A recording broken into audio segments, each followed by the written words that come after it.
बिस्मिल्लाहिर्रहमानिर्रहीम, अस्सलाम वालेकुम। पाकिस्तान टुडे के साथ मैं हूं मंसूर आजम काजी। नाज़रीन, रावलपिंडी रिंग रोड मंसूबा स्कैंडल में मुतअद्दद सोसाइटीज़ बेनकाब हुई हैं। रिपोर्ट में capital smart city, Nova City, top city समेत मुतअद्दद सोसाइटीज़ की बेनामी होने का इंकशाफ भी सामने आया है। रिपोर्ट में FIA को सोसाइटीज़ के ख़िलाफ़ गैर कानूनी ऑनलाइन इश्तिहारात और सील की तहकीकात की सिफारिश भी की गई है। रिपोर्ट में मुख्तलिफ सोसाइटीज़ के सरकारी अफसरान की बेनामी जायदादें होने का भी इंकशाफ सामने आया है। रिपोर्ट में FBR को Nova City, new airport city, blue world और इत्तेहाद सिटी के खिलाफ तहकीकात का हुक्म भी दिया गया है। कैपिटल स्मार्ट सिटी और टॉप सिटी के खिलाफ भी FBR तहकीकात करेगी। सोसाइटीज़ की जानिब से फाइल्स की गैर कानूनी फ़रोख्त अब भी जारी है। सोसाइटीज़ की जानिब से ऑनलाइन इश्तिहारात और प्लॉट्स की ऑनलाइन फ़रोख्त भी रुक ना सकी। रावलपिंडी रिंग रोड की आड़ में 131 अरब की ज़मीन की खरीदो फरोख्त का इंकशाफ भी सामने आया है। रिंग रोड की नई अलॉटमेंट से 50 से ज़ायद ताकतवर लोगों और रियल स्टेट डीलर्स ने मुमकिन फ़ायदा उठाया है। रिंग रोड से जुड़े कई कारोबारी अफराद ने तकरीबन 64,000 कनाल, जी हाँ सही सुन रहे हैं आप, 64,000 कनाल से ज़ायद ज़मीन हासिल की है। 1.5 दर्जन के करीब वुज़रा, जी 1.5 दर्जन के करीब वुज़रा, अरकान असम्बली, 3 दर्जन हाउसिंग सोसाइटीज़ और बिल्डर्स ने बिलवास्ता या बिलावास्ता फ़ायदा उठाया है। 18 अरकान असम्बली की मजमूई तौर पर 17,000 कनाल से ज़ायद ज़मीन में बिलवास्ता या बिलावास्ता इस रिंग रोड से जुड़ी हुई है। रिंग रोड के गिर्द कारोबार करने वाली तकरीबन 60% सोसाइटीज़ गैर कानूनी हैं। प्रॉपर्टी डीलर्स और हाउसिंग सोसाइटीज़ के खिलाफ 300 से ज़ायद केस नैब और अदालतों में ज़ेरे इल्तवा हैं। नाज़रीन, एक चीज़ मैं ज़रूर बताता चलूँ, मोहम्मद महमूद जो उस वक्त कमिश्नर पिंडी थे, अर्लियर आपको याद होगा कि ये प्रोजेक्ट डायरेक्टर नंदीपुर थे और मेरे ख्याल में उस वक्त जो उनके ऊपर एलिगेशंस थी वो आज भी उसी तरह की हैं। उनके ऊपर अभी मट्टी भी नहीं पड़ी, लेकिन उनको पंजाब का सेकंड बेस्ट डिस्ट्रिक्ट दे दिया गया कि जी आप you should head commissioner Rawalpindi. किसने लगाया, किस तरह लगाया, इस पर भी बात करेंगे अपने आज के प्रोग्राम के फर्स्ट सेगमेंट में। नाज़रीन, मुझे ज्वाइन किया है राजा यासिर हमायूं ने, प्रोविंशियल मिनिस्टर हैं पाकिस्तान तहसाफ के पंजाब में, और मेरे साथ हैं सदीकुल फारूक, सीनियर रहनुमा पाकिस्तान मुस्लिम लीग नून के। मेरे साथ लाहौर स्टूडियो में मौजूद हैं बैरिस्टर मियां शराज जावेद साहब, और हमें टेलीफोन लाइन पे ज्वाइन करेंगे जाहिद खिशकोवी साहब। इन्वेस्टिगेटिव जर्नलिज्म में एक बड़ा नाम है। थैंक यू वेरी मच जी, बहुत शुक्रिया मियां साहब। मैं आपका स्टूडियो में होने का जी भरपूर फ़ायदा उठाते हुए, सर ज़रा मुझे समझाइएगा, ये लीगल अथॉरिटी की हम लोग बात करते हैं, प्रोसेसेस की बात करते हैं, इस पूरे रिंग रोड के अंदर किस तरह ये चीज़ें चली, प्रोसेसेस क्या आया पूरे हुए, और जब हम बात करते हैं, ये हम अखबारों में भी पढ़े थे कि जी ये ब्यूरोक्रेट्स की लड़ाई है, इसको आप किस तरह देखते हैं अगर हम लीगली बात करें? जी, thank you Mansoor, but before we comment on the legality of the process we need to first understand the facts of the case. Situation कुछ इस तरह से है कि 2017 में रावलपिंडी रिंग रोड कंसीव होती है और वो एक बाकायदा एक प्रोसेस के साथ जितने स्टेक होल्डर्स हैं उनकी मुशावरत से 2018 में उस वक्त के जो चीफ मिनिस्टर हैं उसके ऊपर एक अप्रूवल देते हैं। ठीक है। अब अप्रूवल का जो प्रोसेस है कानूनी तौर पे वो सबसे पहले उसको उसी तरीके के साथ जिस पे सुप्रीम कोर्ट अपनी तशरीहात दे चुकी हुई है। रिपोर्ट में भी मुस्तफ़ा एमपेक्स नामी केस का एक हवाला दिया गया है जिसके अंदर डिफ़ाइन किया गया है कि गवर्नमेंट की जो अप्रूवल है उसका मतलब क्या है, कि आप गवर्नमेंट किसको बोलते हैं, कि कोई गवर्नमेंट फंक्शनरी या ब्यूरोक्रेट्स में से इलेक्टेड या नॉन इलेक्टेड जो पर्सनस हैं वो इंडिविजुअली किसी किस्म की कोई परमिशन दे सकते हैं या उनका इख्तियार किस हद तक है, ये सारी चीज़ें आइडेंटिफाई करती गई मुस्तफ़ा एमपेक्स में। Okay. Now the question is के जो 2018 तक की अलाइनमेंट थी, वो अलाइनमेंट एक इश्तिहार इशू किया जाता है 1 मार्च 2021 में। ओके, ठीक। और उसके अंदर जो एडवर्टीजमेंट के अंदर जो उसका जो नई अलाइनमेंट दिखाई जाती है, that was not part of the original alignment जो कि 2018 में अप्रूव करवाई गई थी। ठीक। ना द क्वेश्चन इज़ के रिंग रोड की जो जितनी भी डायमेंशंस हैं आप इनके अलाइनमेंट को चेंज कर सकते हैं, कई बार चेंज कर सकते हैं। ठीक है। But before going into the execution आपको उसकी एक ड्यू प्रोसेस है, उसका जो प्रिस्क्राइब्ड बाय लॉ है जिसको आपने फॉलो करना है। और चूंकि ये पहले एशियन इन्वेस्टमेंट बैंक के थ्रू इस प्रोजेक्ट को कंसीव किया गया था, लेटर ऑन उनकी तरफ से बैकआउट करने के बाद इसको पब्लिक प्राइवेट पार्टनरशिप के मोड में इसको लाने की कोशिश की गई। अब सिंस चूंकि जो इश्तिहार दिया गया था दैट वाज अबाउट जो रिक्वेस्ट फॉर प्रपोजल मांगे गए थे as per public private partnership, तो उस PPP एक्ट 2019 जो कि अभी शायद नया एक्ट है, उसकी जो रिक्वायरमेंट प्रिस्क्राइब रिक्वायरमेंट है कि ये अप्रूवल बोर्ड से, जो कि बोर्ड कंसिस्ट करता है चीफ मिनिस्टर और कुछ 16 मेंबर्स के ऊपर, उनको ये अप्रूवल देनी चाहिए थी। और ये इस किस्म की कोई अप्रूवल उस फैक्ट फाइंडिंग रिपोर्ट के अंदर कोई सामने नहीं आई है। ठीक, बिल्कुल ठीक है। मुझे मेरे साथ इस वक्त जाहिद खशकोरी साहब भी हैं, बहुत शुक्रिया जी। जाहिद साहब, आपने बड़ी इसके ऊपर रिपोर्ट दी है और आपने कहा है 2 अरब 50 करोड़ का नुकसान हुआ है। हुकूमत कहती है कोई नुकसान ही नहीं हुआ है, हमने एक बड़े नुकसान से बचा लिया है। आपकी रिपोर्ट बिल्कुल उसके बरक्स है और आप कह रहे हैं कि जी जो बेनिफिशरी हैं वो भी हुकूमती लोग हैं। क्या कॉमेंट करेंगे इस पे? देखिए, मैं तो एक तो आपका बहुत शुक्रिया। मैं अपनी इन्वेस्टिगेटिव रिपोर्ट में ये कह रहा हूँ कि जो मेरी फाइंडिंग्स हैं इसमें 131 अरब रुपए का कारोबार हुआ है। प्रॉपर्टी डीलर्स ने किया है, मुख्तलिफ इंडिविजुअल्स ने, कुछ हुकूमत से जुड़े भी लोग हैं, मुबैना तौर पर प्राइवेट लोग हैं। इतनी सरमायाकारी हुई है इस रिंग रोड प्रोजेक्ट की जुरिसडिक्शन में। मैं ये कह रहा हूँ कि हुकूमत जब क्लेम कर रही है कि इसमें प्राइवेट पार्टनरशिप थी, हुकूमत का कोई नुकसान नहीं हुआ।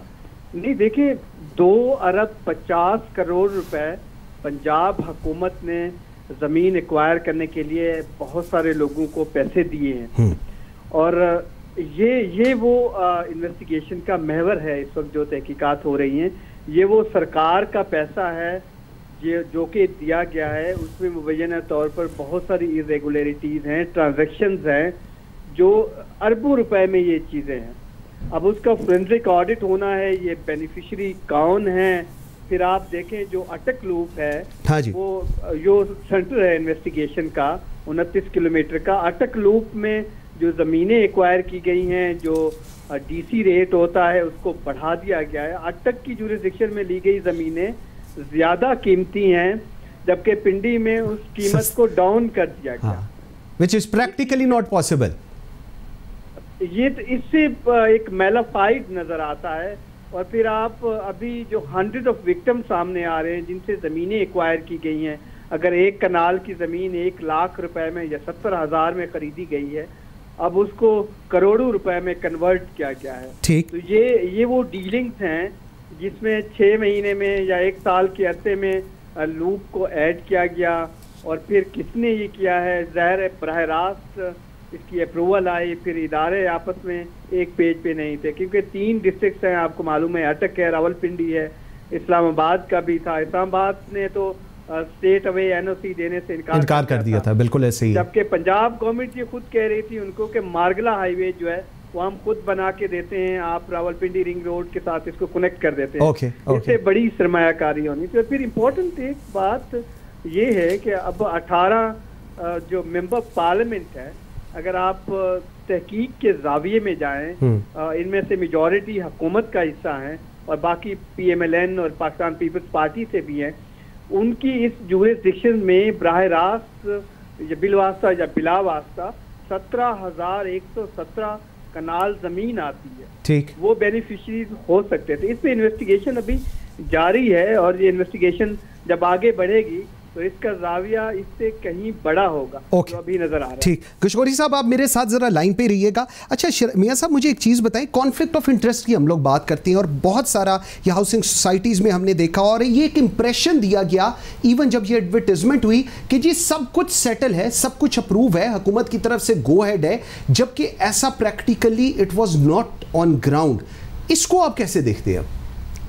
देखें, as a matter of principle जो गवर्नमेंट बॉडीज़ या जो गवर्नमेंट ऑफिशियल्स इस सारे मैटर को डील कर रहे हैं, उनका किसी भी किस्म का कोई कॉन्फ्लिक्ट ऑफ इंटरेस्ट जो है वो इस सारे प्रोजेक्ट के अंदर नहीं होना चाहिए। ठीक, इसकी मिसाल इस तरह से है कि अगर आपकी फैमिली के कोई रिलेटिव या आपकी अपनी ज़ाती कोई प्रॉपर्टी उस टेरिटरी के अंदर आ रही है, ठीक है, तो ये एक बड़ा वाज़िया कॉन्फ्लिक्ट ऑफ इंटरेस्ट आ जाता है। बिल्कुल ठीक है।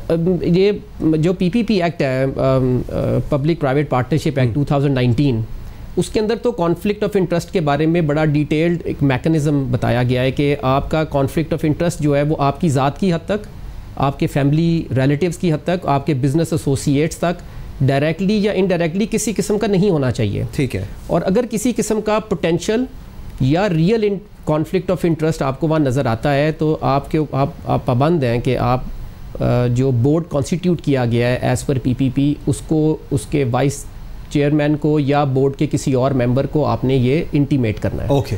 नाउ कॉन्फ्लिक्ट ऑफ इंटरेस्ट की जो फैक्ट फाइंडिंग रिपोर्ट है उसके अंदर तो ना सिर्फ जो एक्स कमिश्नर हैं उनके कॉन्फ्लिक्ट ऑफ इंटरेस्ट उन्होंने बताए हैं, जिसके अंदर वो बेनामीदार थ्रू हिज ब्रदर वो कहते हैं कि वहाँ पे उन्होंने कुछ ज़मीनें ली थी या वो खुद को ज़ाती हैसियत में फ़तेह जंग के किसी इलाके में कुछ प्रॉपर्टीज़ परचेज़ करना चाहते थे, which is directly a conflict of interest. ठीक। जो LAC की पावर्स जिन्होंने यूज़ की हैं वसीम ताबिश साहब, उनके बारे में भी फैक्ट फाइंडिंग रिपोर्ट ये कहती है कि उनका भी कॉन्फ्लिक्ट ऑफ इंटरेस्ट था। वहाँ पे उनके कुछ रिलेटिव्स की एक हाउसिंग सोसाइटी है जिसके अंदर उनका इंटरेस्ट था। ठीक। और प्लस इसके अलावा बियॉन्ड दीज पब्लिक बॉडीज़ जो रिक्वेस्ट फॉर प्रपोजल के परचेजर्स हैं, जो हमारे बड़े कंट्रैक्टर्स हैं पाकिस्तान के, उनका भी कॉन्फ्लिक्ट ऑफ इंटरेस्ट है बिकॉज उन्होंने वो RFP परचेज भी कर रहे हैं and at the same time they are developers उसी रिंग रोड के पास की इस सोसाइटी के। बिल्कुल ठीक है। अच्छा किशकोरी साहब, एक और चीज़, ये हम लोग कॉन्फ्लिक्ट की बात करें, कॉन्फ्लिक्ट ऑफ इंटरेस्ट की, और प्राइम मिनिस्टर हाउस की बड़ी बातें हो रही हैं और कहा जा रहा है कि जो वहाँ के ग्रुप्स हैं उनकी लड़ाई हुई है और उनकी आपस में नहीं, और जिसके बाद अब ये भी कहा जाता है कि जी ब्यूरोक्रेसी के अंदर एक लड़ाई है। इसके ऊपर आप कैसे अपना एनालिसिस देंगे? देखिए, मैं तो आपको कोई एनालिसिस नहीं दूंगा, मैं आपको इंफॉर्मेशन शेयर कर रहा हूँ। जी जरूर। साइड मेरी इन्वेस्टिगेशन है। हाँ जी। और मैं वो अथॉरिटी से आपको बता रहा हूँ कि इसमें बड़े बड़े लोग शामिल हैं जिनका ये इंटरेस्ट पहले से मौजूद था। फिर जिस बर्क रफ्तारी से इस 29 किलोमीटर को साथ शामिल किया गया, ये एक बहुत खूबसूरत प्रोजेक्ट था 2017 में और फिर 2019 तक भी। लेकिन आउट ऑफ सडन जब ये ऐड किया गया अटक कलूब, उसी जूरिसडिक्शन में पाकिस्तान की जो मेन प्रॉपर्टी टैक ओनर्स हैं, रियल एस्टेट डीलर्स हैं, फिर जो इंडिविजुअल्स जो कि पॉलिटिकली वेल कनेक्टेड लोग हैं, उन्होंने 34 ओवरऑल अगर देखें तो 34 सोसाइटीज़ हैं जिनसे डायरेक्ट इनडायरेक्ट ज़मीनें इन्होंने एक्वायर की। 65,000 कनाल ज़मीन एक्वायर की गई, जो कि थोड़े दाम में खरीद के फिर एक पैसा हवा में खड़ा किया गया। और सबसे अहम बात ये है कि हुकूमत का ये क्लेम कि हुकूमत का तो कोई नुकसान ही नहीं हुआ। हाँ। ये बात बहुत अहम है। ये हुकूमत की जो कंट्रोल है गवर्नेंस पे, वो बहुत एक्सपोज हुआ है कि 2.5 अरब रुपए चंद महीनों में खर्च किए गए सरकार का पैसा था ये, और उस पे बेनिफिशरी कौन है, कैसे वैल्यू एस्टेब्लिश की गई इतनी तेज रफ्तारी से, ऐसा क्यों किया गया? क्योंकि वो लूप जो पहले शामिल ही नहीं था, फिर उसको पास कराया गया, फिर उसको फॉरेन अलाइनमेंट को गैर कानूनी करार दिया गया, और उसी पे आप 2.5 अरब रुपए में से 2 अरब 30 करोड़ उसी पे खर्च करें अटक में। ऐसा क्यों हुआ? क्योंकि वो तो बिल्कुल इररेलेवेंट था। हाँ, बिल्कुल ऐसे। अटक की जो जूरिसडिक्शन थी। और फिर मैंने देखा है बहुत सारे हुकूमती वज़रा प्रेस कॉन्फ्रेंस कर रहे हैं। मेरे पास इस वक्त कम से कम 7 ऐसे मेंबर पार्लियामेंट हैं जिसमें 3 कैबिनेट मेंबर्स भी हैं, उनकी जितनी लैंड्स है वो रिकॉर्ड है उसी जूरिसडिक्शन में आती हैं। मैं उनके नाम अभी पब्लिक नहीं करना चाहता क्योंकि 80% जो फाइंडिंग्स हैं वो बिल्कुल सही हैं। अभी उस पर काम हो रहा है, इनिशियल इन्वेस्टिगेशंस हैं जो मैंने भी कुछ हासिल की हैं। फिर अगर आप डिप्टी कमिश्नर अटक की कुछ फाइंडिंग्स देखें तो ये स्टेज जो इन्वेस्टिगेशन का है वो बिल्कुल अभी बुनियादी है, बिल्कुल सही, प्रिलिमिनरी स्टेज है, बिल्कुल ठीक। ये अभी इस लाइक के टिप ऑफ द आइसबर्ग, बिल्कुल बड़ी बड़ी चीजें बिल्कुल आने ही वाली हैं सामने, तो सारे एक्सपोज हो सकते हैं अगर सही इन्वेस्टिगेशन की डायरेक्शन सही जाती है। बिल्कुल, बल्कि आज मैं सुबह जब ये हमारी बात हो रही थी तो मैं ये कह रहा था कि हुकूमत को चाहिए कि एक स्ट्रॉन्ग प्रोसिक्यूशन करे, और अगर वहाँ पर उनके पास अच्छे प्रोसिक्यूटर्स नहीं हैं तो जो हमारे इन्वेस्टिगेटिव जर्नलिस्ट हैं उनसे उनकी खिदमात हासिल कर सकते हैं ताकि एटलीस्ट इन्वेस्टिगेशन का कोई रिजल्ट ज़रूर निकले। जाहिद किशकोरी साहब, थैंक यू वेरी मच जी, बहुत शुक्रिया। व्यूअर्स, एक छोटी सी ब्रेक लेते हैं और जब हम ब्रेक से वापस आते हैं तो ये जो प्रॉपर्टी डीलर्स और हाउसिंग सोसाइटीज़ के खिलाफ 300 से ज़ायद नैब और अदालतों में केसेस ज़ेर इल्तवा हैं, इस पर भी बात करेंगे। Welcome back after the break. जी सिद्दीकुल फारूक साहब, थैंक यू फॉर ज्वाइनिंग। मुझे सर ज़रा बताइएगा, ये जो रिंग रोड वाला पूरा पिंडी का एक सिनेरियो चल रहा है और प्रॉपर्टी डीलर्स की बातें हो रही हैं, हाउसिंग सोसाइटीज़ की बात हो रही है, वुज़रा की बात हो रही है, सैनिटर्स की बात हो रही है, और इवन जो प्रॉपर्टी डीलर्स और जो हाउसिंग सोसाइटी वाले उनके खिलाफ 300 से ज़ायद नैब में केसेस और अदालतों में ज़ेरे इल्तवा हैं, तो फिर किस तरह इनको ये सारे कॉन्ट्रैक्ट दे भी दिए गए, इन्होंने आगे ज़मीनें बेचनी भी शुरू कर दी और ये सब कुछ हो गया? जी बिस्मिल्लाहिर्रहमानिर्रहीम। देखिए जी, पहली बात तो ये है कि ये ज़मीनों का और हाउसिंग सोसाइटीज़ का मामला वैसे ही बड़ा ख़तरनाक और करप्शन का गढ़ है। मेरे इर्द गिर्द जहाँ मैं रह रहा हूँ इस वक्त इस्लामाबाद में बहुत सी सोसाइटीज़ हैं और हर सोसाइटी का तकरीबन मामला नैब में है। ये जो रिंग रोड का मामला जब से ये बन रहा है उसमें इधर उधर और बहुत से लोग, जो मैं अब क्या इल्ज़ाम लगाऊं कि लोग चलने शुरू हो गए हैं हुक्मरान पार्टी के कि लाओ जी पैसे दो, काम जो है वो हम करा देते हैं। तो ये बहुत अरसे से ये रिपोर्ट्स आ रही थी लेकिन हम खामोश थे, और बिल आखिर इनकी करप्शन जो है वो उसका जादू सर चढ़ बोलने लगा और ये बड़े बड़े सारे लोग जो हैं उसमें इन्वॉल्व नजर आए। एक वक्त था मुझ पर, मेरे करीब भी एक बंदा आया कि जी अगर पैसे हैं तो पैसे दीजिए, आपके 3-4 गुना बढ़ जाएंगे, और यही रिंग रोड के इर्द गिर्द जमीन का और इसका मामला था। ठीक है। मैंने कहा यार मेरे पास तो पैसा है नहीं। ठीक है। तो इस वक्त जो ये बज़ाहिर बड़े बड़े आके बड़ी ढिठाई से कहते हैं जी हमारा कोई ताल्लुक नहीं है, हमारा कोई रिश्तेदार नहीं है, हमारी जमीन नहीं है, ये ईमानदारी से जुडिशियल इंक्वायरी हो जाए तो इमरान खान समेत सारे इसमें जनाब अली एक्सपोज हो जाएंगे। इमरान खान क्यों? उनका अंदर क्या ताल्लुक है? उन्होंने मंजूरी दी है ना जी, चीफ मिनिस्टर भी इसमें आ जाएगा जी। आपने तो इमरान खान से, वो तो हमने ये सुना था कि 1.5 दर्जन के करीब वुज़रा, अरकान असेंबली, 3 दर्जन के करीब हाउसिंग सोसाइटीज और बिल्डर्स बिला वास्ता या बिल वास्ता, इसमें आपने तो वजीर आजम को भी इसके अंदर ही डाल दिया। जी मैंने वजीर आजम को नहीं डाला जनाब, आप जरा खुद थोड़ी सी इंक्वायरी करें, रिपोर्ट पढ़ें, आपको सारे अप्रूवल किस किसने दिए हैं तो चीफ मिनिस्टर भी उसमें आ जाएंगे। ओके, ठीक। अच्छा मियां साहब, मुझे ज़रा ये बताइएगा, ये जितने लोगों का अब इसके अंदर नाम आ रहा है, जिस तरह हमने अपने उसमें भी बता रहे हैं, ये सिचुएशन किधर आपको जाती नज़र आ रही है? आपको लग रहा है कि ये चीज़ें सेटल होंगी? आपको लग रहा है कि चीज़ें आउट ऑफ हैंड्स होती नज़र आएंगी हुकूमत की, अगर लीगली हम इस पूरे सिनेरियो को देखें? मियां शहराज जावेद साहब जी, ये एक कॉम्प्लिकेटेड सिचुएशन है। This is not for the first time जो पाकिस्तान में इस तरह के सारे मामलात हुए हैं। जो यूज़ ऑफ पब्लिक ऑफिस है उसको कर्टेल करने के लिए या उसके ऊपर चेक एंड बैलेंस रखने के लिए या उसके अब्यूज़ या मिस यूज़ को देखने के लिए एक नैब ऑर्डिनेंस भी लाया गया था, जो कि ना सिर्फ पोलिटिकली अपॉइंटेड जो पब्लिक ऑफिसेज हैं वो, बल्कि जो हमारे ब्यूरोक्रेटिक एलिमेंट्स हैं उनके ऊपर भी चेक इसी तरीके से रखा जाता है। अभी कहने को तो ये एक लड़ाई बिटवीन द ब्यूरोक्रेट्स कही जा रही है, जिसके अंदर शायद ब्यूरोक्रेट्स का आपस में तसादुम इस किस्म का हुआ है कि जिसके जो सिर्फ एक बेनिफिशरी इसमें क्यों है, इसमें बाकी बेनिफिशरीज़ क्यों नहीं है। अगर आप मिस यूज़ या miss appropriation of public office की बात करें तो एक जो नक्शा रिंग रोड का है वो पब्लिक किया जाता है। ये पब्लिक करना बाय इटसेल्फ एक रियल एस्टेट मार्केट के अंदर हाइप क्रिएट करने के लिए नक्शे दिए जाते हैं। एवरीबडी नोज दैट कि जिस वक्त नक्शा पब्लिक किया जाए, अप्रूव किए बगैर मियां साहब आप पब्लिक कर सकते हैं ऐसी चीज़ें? अगर अप्रूव नहीं है और आप उसको अखबार में इस तरह दे दें, बीइंग अ गवर्नमेंट सर्वेंट? देखें, कमिश्नर सिर्फ एग्जीक्यूशन की हद तक इस सारे मामले में अपना रोल प्ले कर सकता है, और वो भी execution is subject to the approval by the board.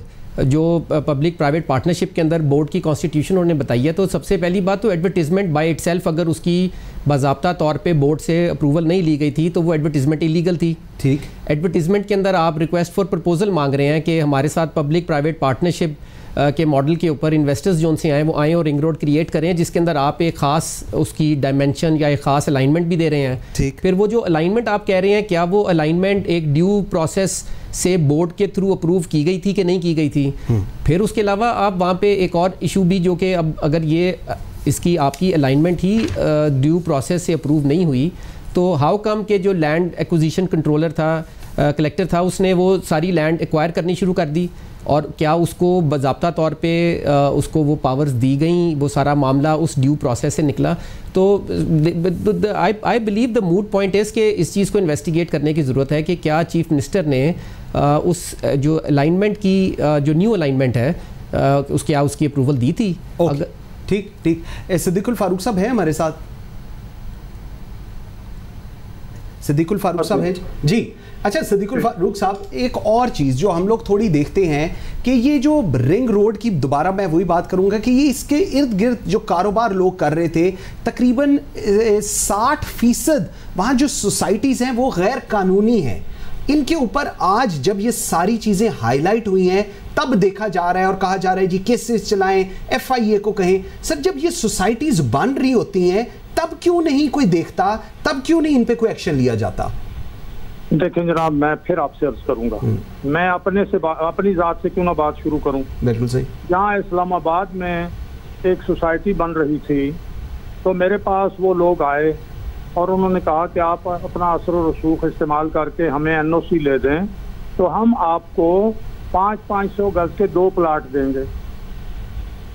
ठीक। फिर एक और सोसाइटी वाले आए कि जी हमारा ये काम करा दें, हम ये कर देंगे। मैंने कहा भाई ये काम मैं नहीं कर सकता, लेकिन इन सोसाइटीज का काम, अभी जिस सोसाइटी में मैं रह रहा हूँ, इस सोसाइटी में इसकी जो फेज 2 है उसकी कोई 1000 से ज्यादा फाइलें जाली बिक गई हैं। और अब उसका जो साबिक प्रेसिडेंट था वो जेल भी गया, लेकिन वो पैसे दे दिला के अपना उसने जनाब अली जमानत करा ली। ठीक है। और जमानत पे है लेकिन मिल कुछ नहीं रहा। तो सोसाइटीज के मुताल्लिका जितने महकमे हैं, इल्ला माशाअल्लाह इल्जाम ये है कि सब माल बनाते हैं, सब खाते हैं और मिली भगत से ये सारे काम होते हैं। जाली फाइलें भी बिक जाती हैं, लोगों से पैसे वसूल कर लिए जाते हैं। जो जमीन फर्ज कीजिए 10 लाख रुपए केनाल की होती है वो करोड़ रुपए की बिक जाती है इतने बड़े पैसों में, और फिर लोगों के पैसे खरबों रुपए जो हैं वो खाए पिए जाते हैं। आखिर में जाके जिन लोगों से पैसे लेते हैं बेच बटा के, वो सबसे आखिर में जो है वो बेचारे नुकसान में रह जाते हैं और बाकी सब माल बना के उनको फिर वो 10 लाख रुपए फर्ज करें वापस कर दिए कि ये तुम्हारे 10 लाख रुपए वापस, सारे पैसे खा लेते हैं। तो इस पे बहुत बड़ा काम करने की जरूरत है। और जब से ये तहरीके इंसाफ वाले आए हैं, इन्होंने तो कहा भाई हम पहली दफा आए हैं यार, हमारा भी को ख्याल करो। हाँ। और बस फिर इन्होंने अपना ख्याल रखा। चलिए तहरीके इंसाफ वालों से, बिल्कुल तहरीके इंसाफ वालों से जी पूछते हैं। राजा यासिर हमायूं ने भी जो हमें ज्वाइन कर लिया है। राजा एक चीज़ बताइएगा, ये जो हम रावलपिंडी रिंग रोड की बात कर रहे हैं, अब कहा जा रहा है कि जी इंक्वायरी आ गई है, एक इंसान, एक कमिश्नर जो इस वक्त पिंडी के लगे हुए हैं, उन्होंने इसकी इंक्वायरी की है और उसको मनो-अन तस्लीम कर लिया गया है। उसके अंदर बहुत सारे तकरीबन 18 अरकाने असम्बली की मजमूई तौर पर 17,000 कनाल से ज़ायद ज़मीन बिलावास्ता या बिलवास्ता इस रिंग रोड से जुड़ी है। इमरान खान साहब ने इंक्वायरी का कहा, इंक्वायरी हो गई। सर जब ये चीज़ें बन रही थी, जब इस तरह रीअलाइनमेंट्स हो रही थी, commissioner Pindi is not an individual जिसके बारे में किसी को पता ना हो या बिल्कुल वो जो मुंह उठा के खुद ही काम कर रहा हो। आपको नहीं लगता कि हुकूमत थोड़ा सा अगर अर्ली इस पे रिएक्ट कर लेती तो ये इतनी सारी सिचुएशन क्रिएट ना होती? देखिए, आपने जो गवर्नेंस है वो ब्यूरोक्रेसी के थ्रू ही करनी होती है। एब्सोल्युटली। और जो लोग ब्यूरोक्रेसी में हैं वो बड़े अरसे से यहाँ पे काम कर रहे हैं पंजाब में। यहाँ पे जरूरत इस अमर को देखने की है कि और पीटीआई में भी मैं तो बिल्कुल ये नहीं कह सकता कि सब फरिश्ते किसी एक पॉलिटिकल पार्टी में जमा होते हैं। हमारे पास सिर्फ जो एक बहुत बड़ा एसेट है वो इमरान खान साहब की सूरत में है। और इमरान खान साहब पे हमें ये ट्रस्ट है, एटलीस्ट जो लोग पीटीआई के नजरिए के तहत पार्टी के साथ शामिल हुए थे, कि वो किसी चीज पे कॉम्प्रोमाइज नहीं करेंगे। ऑब्वियसली हर किस्म के लोग एक पॉलिटिकल पार्टी में होते हैं, जब पॉलिटिकल पार्टीज बड़ी होती हैं तो लोग शामिल भी होते हैं उसमें।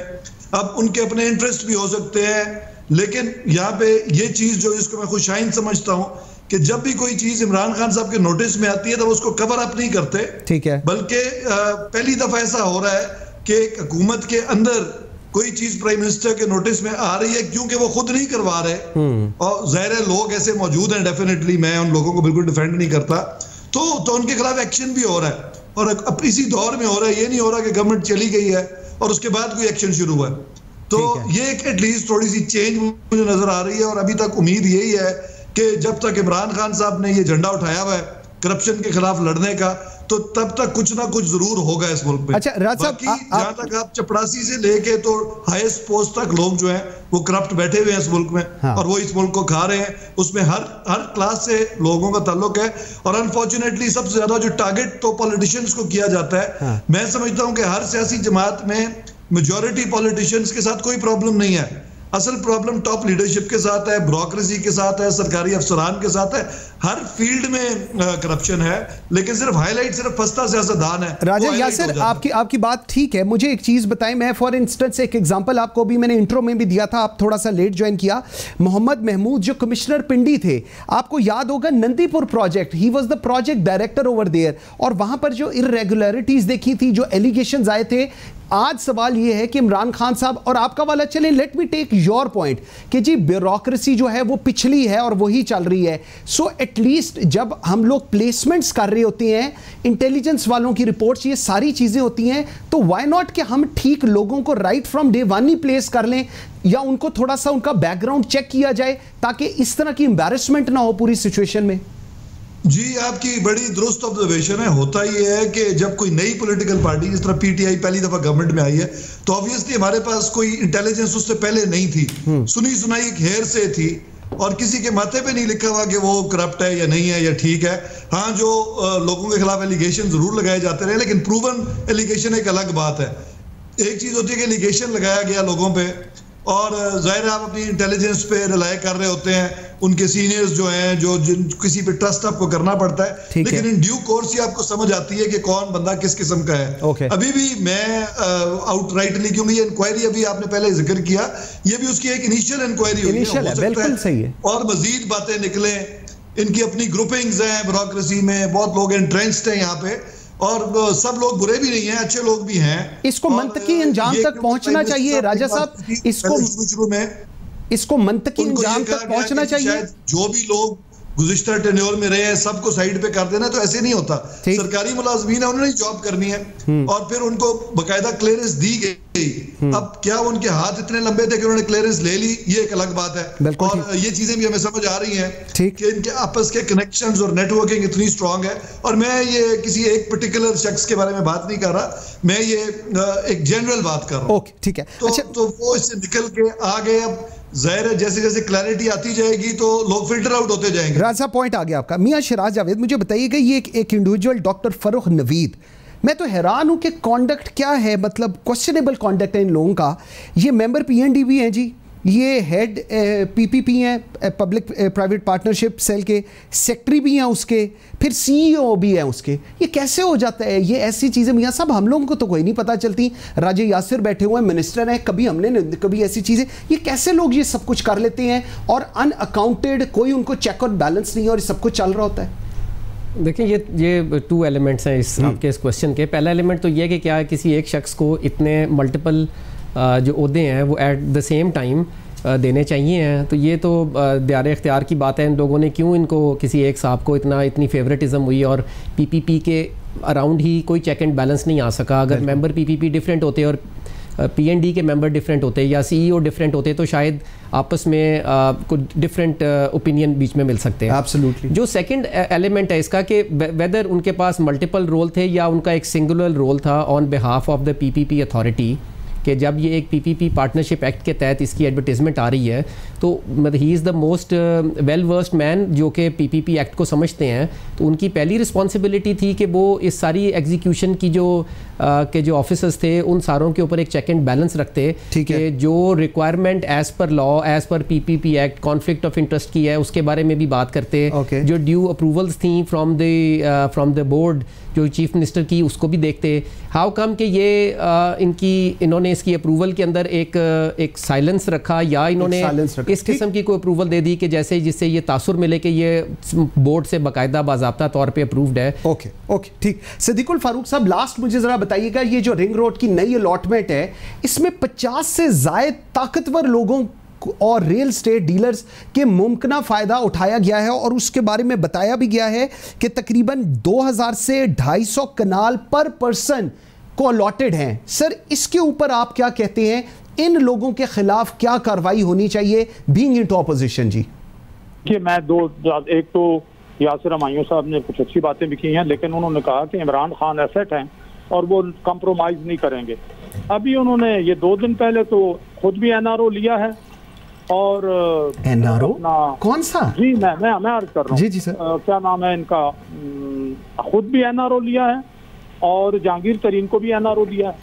अच्छा, ये कंप्रोमाइज कर लिया उन्होंने। अच्छा, दूसरी बात ये है कि इन्होंने कहा जी कि हम पहली दफा आए हैं। ये ठीक है, आप तो पीटीआई तो पहली दफा आई है, बिल्कुल, लेकिन शेख रशीद से लेके उमर अयूब तक ये 5-5, 6-6 दफा वजीर रहे हैं। और अब इनको सारे वजीरों को उठा के देखें, ये कौन कौन है? 5 साल का इनका केपीके का भी तजुर्बा था, ठीक है, तो ऐसे तो यानी कोई ना तजुर्बाकार तो नहीं थे। अब मैं आता हूँ आपके सवाल के जवाब।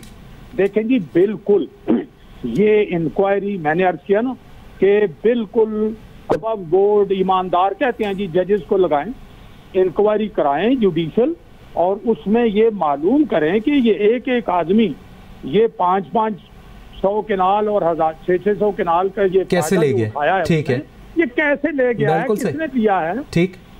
तो फिर जो गलत काम हुआ है, ठीक, अगर इन्होंने इन्वेस्टमेंट इनकी जो है वो काला पैसा नहीं है, फर्ज करें काला पैसा नहीं है, हाँ, और अगर काला पैसा है तो तब भी पकड़ें, और काला पैसा नहीं है तो फिर सोर्स बताएं। बिल्कुल ठीक है, मुझे जरा, मेरे पास टाइम काम हो गया जी। राजा यासिर, क्लोजिंग कमेंट मुझे दीजिएगा जी। रावलपिंडी रिंग रोड की आड़ में 131 अरब रुपए की जमीन की खरीदो फरोख्त हुई है, एक रिपोर्ट आई है। इसको हुकूमत क्या किसी मंतकी अंजाम तक पहुंचाएगी या सिर्फ एक रिपोर्ट ही रहेगी? जी सॉरी, मैं आपकी कोई सुन नहीं सका जो आप कह रहे हैं। मैं कह रहा हूं, इस रिपोर्ट को कोई मंतकी अंजाम तक हुकूमत पहुंचाएगी या सिर्फ ये एक रिपोर्ट ही रहेगी? जी माजरत जी, मैं एक्चुअली इस वक्त गांव में हूं और यहाँ पे थोड़ा प्रॉब्लम है। ठीक हो गया, नो इशू जी। राजा यासिर हमायूं, सिद्दीकुल फारूक साहब, बैरिस्टर मियां शराज जावेद और जाहिद गिशकोरी साहब ने जी हमें ज्वाइन किया था, थैंक यू वेरी मच। छोटी सी ब्रेक लेते हैं, जब हम ब्रेक से वापस आते हैं तो national school of public policy, जी आपको याद होगा हमने 8 मार्च को एक प्रोग्राम किया था, इसमें मजीद बहुत कुछ हुआ है और अब जो हो गया है उसके बाद मेरे ख्याल में पाकिस्तान में इससे ज़्यादा कुछ नहीं हो सकता। इस पर बात करेंगे, मेरे साथ रहिएगा। नाज़रीन, आपको याद होगा 8 मार्च 2021 इसी साल हमने एक प्रोग्राम का एक आपके साथ शेयर किया था कि national school of public policy, इसके अंदर एक डीन की पोजीशन एडवर्टाइज हुई थी जिसके अंदर 22 साल की उम्र थी, उसका एक्सपीरियंस जिसको रिड्यूस करके एक स्पेसिफिक डीन के लिए रिड्यूस करके 15 साल कर दी गई थी। और जब हमने उसको इन्वेस्टिगेट किया था तो अहमद नज़ीर वड़ाइच जो 24वें कॉमन के हैं, पैस से इनका ताल्लुक है, वो इन्होंने इनको हायर किया था। और ये जिनकी तस्वीर हमारे सामने है, डॉक्टर एजाज मुनीर, ये सेक्रेटरी इस्टेब्लिशमेंट है इस वक्त पाकिस्तान के। इन्होंने उस बोर्ड के अंदर बैठे हुए थे जिन्होंने इस पूरे प्रोसेस को चलाया और हायर किया। आज एक बड़ी ही इंटरेस्टिंग चीज़ है और मेरे ख्याल में इसके बाद हम लोगों का एतमाद जो है पूरे इस निज़ाम पर, एटलीस्ट मेरा बड़ा मुतज़लज़ल होता मुझे दिखाई दिया।